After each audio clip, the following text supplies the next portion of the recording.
안녕하세요. 탁구 강사 이결아입니다.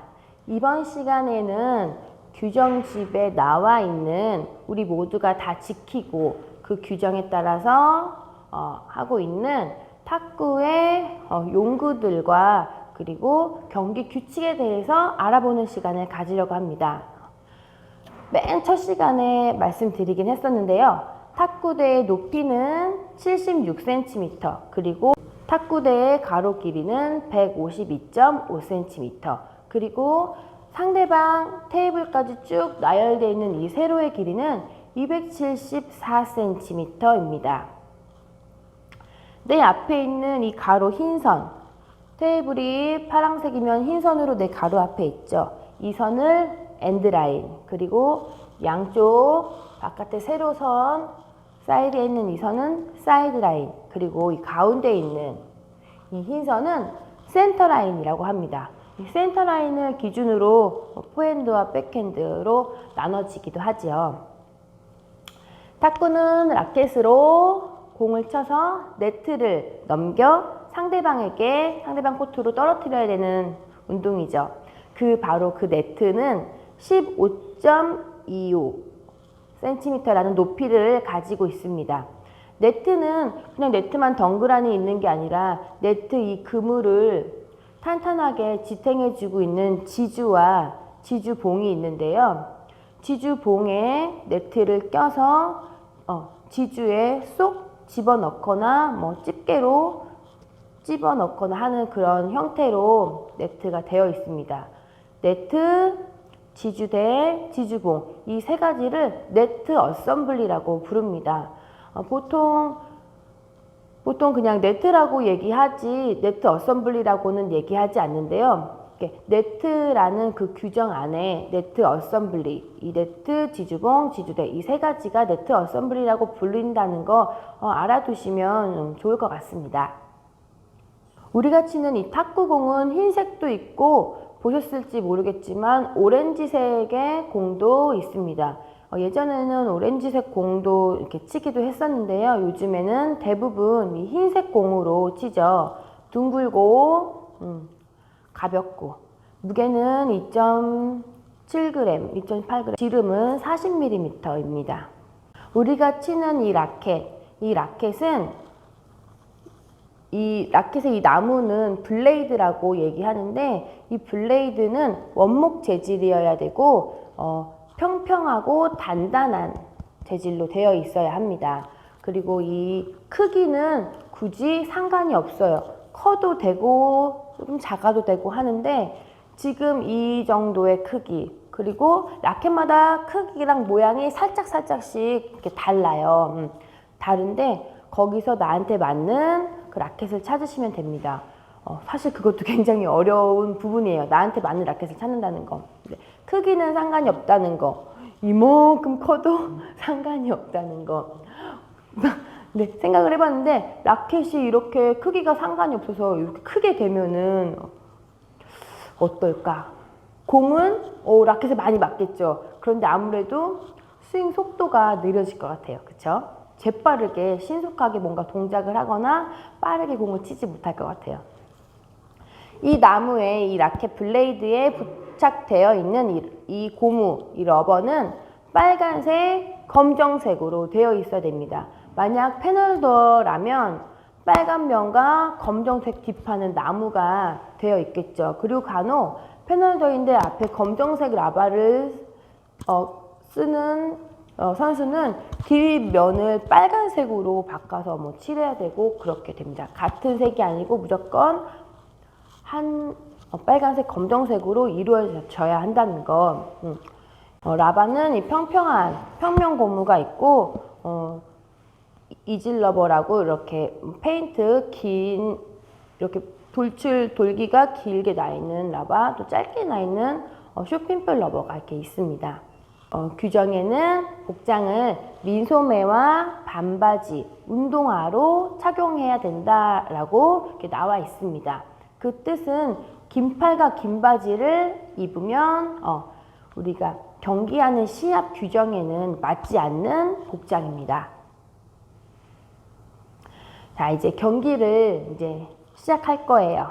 경기를 시작할 건데 이제 선수가 입장을 하죠. 그래서 이제 몸을 푸는 시간을 갖는데 심판의 그 지도 아래에 몸을 풉니다. 뭐 3번 하는 경우도 있고 3번의 랠리를 하는 경우도 있고 한 2분 정도 이제 치는 경우도 있고 그거는 심판이 시합의 상황에 따라서 이렇게 조절하는 것 같아요.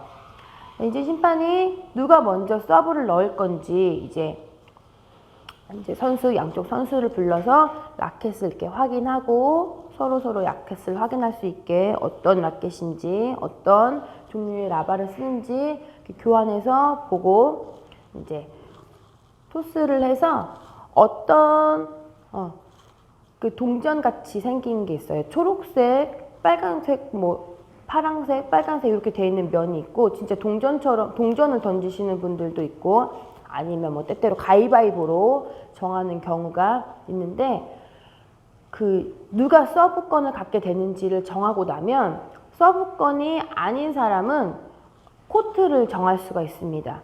대부분 코트는 그냥 뭐 시작한 그 자리에서 하는 것이 대부분 그렇게 하시는 경우가 많긴 한데 코트를 정할 수 있는 권한권이 있어요. 서브가 아닌 사람에게.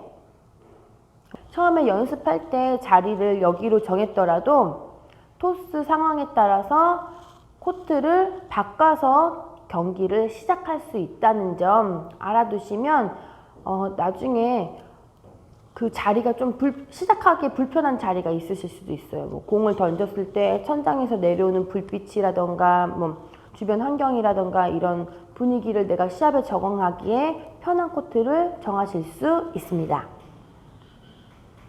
이제 코트도 정했고 이제 누가 서브를 먼저 할 건지도 정했어요. 경기를 이제 시작하게 됩니다.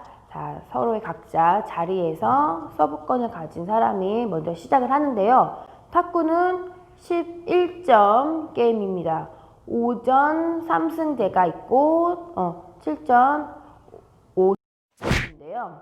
이것은 이제 시합 규정에 따라서 이제 정해지는 부분이라서 그 시합 상황에 경기 상황에 맞게 이제 다르게 됩니다. 자, 서브권을 가진 사람이 서브 규칙에 맞게 이제 서브를 넣었어요. 그러면 서브는 각각 2번씩 넣게 됩니다. 내가 2번 넣고 상대방이 2번 넣고 번갈아 가면서 서브를 2번씩 번갈아 가면서 넣죠. 그렇게 번갈아 가면서 2번씩 뭐 1대1, 뭐 2대2, 4대2 뭐 이렇게 번갈아 가면서 가다가 내가 서브를 2번 넣고 상대방이 2번 넣고 또 내가 2번 넣으면 6점을 이제 경기를 하게 되죠. 그러면 그 6점에 한 번씩 타올링이 가능합니다. 6점 전에 타올링을 하면 심판이 제지를 해요. 그 6점으로 이제 만든 이유는 아무 때나 계속 타올링을 계속하면 경기가 점점 지루하게 가게 되죠. 게임을 하는 선수는 뭔가 의도가 있어서 자신의 뭐 루틴에 맞게 인터벌 좀 길게 타올링 또 하고 생각하고 뭐 그런 의도로 뭔가 시합을 잘하기 위해서 한다고 해도 계속해서 타올링을 한다고 하면 시합이 계속 지연돼요. 보는 사람도 그렇고 상대방 선수에게도 그렇고 굉장히 피해가 가기 때문에 6점에 한 번씩 타올링 하게 되어 있다는 거 알아두셔야 합니다. 경기가 이제 박진감 넘치게 진행이 됐어요. 그러다가 이제 제가 11점제라고 말씀드렸잖아요. 11점을 먼저 가는 사람이 이기게 되는데 10대 10이 만약에 됐어요. 10대 10이 되면 그거는 듀스라고 말합니다. 듀스에서는 11점을 갔다고 해서 이기는 게 아니라 점수를 확보해야 그 세트를 이기게 됩니다. 예를 들면 10대 10에서 이제 누가 포인트를 따서 11대 10이 됐어요. 그래서 또 같은 사람이 포인트를 따서 12대 10이 되면 이기는 겁니다. 근데 11대 10에서 또 다시 상대가 점수를 득점해서 11대 11 또 하다 보면 뭐 12대 12 이렇게 되면 계속 듀스가 어게인이 되는 거고요. 14대 12, 15대 13, 16대 14 이렇게 2점 차이가 나게 득점을 해야 이기게 됩니다. 자, 이제 누군가 이제 승리를 했어요. 듀스에서 박진감 넘치게 승리를 했습니다. 그러면 이제 그 한 세트를 이긴 거예요. 이제 한 세트가 끝났어요. 그러면 라켓을 테이블에 올려놓고 이제 잠깐 인터벌 할 시간이 있게 됩니다. 그 시간은 1분.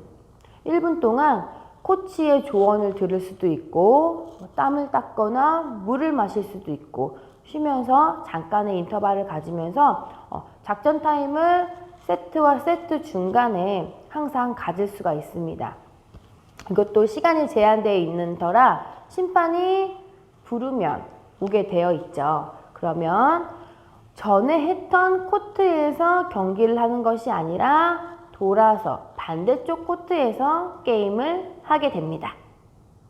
야구 경기를 보는데 야구 룰을 모르는 사람이 야구 경기를 본다면 9회 말까지 가는 시간은 굉장히 지루하겠죠.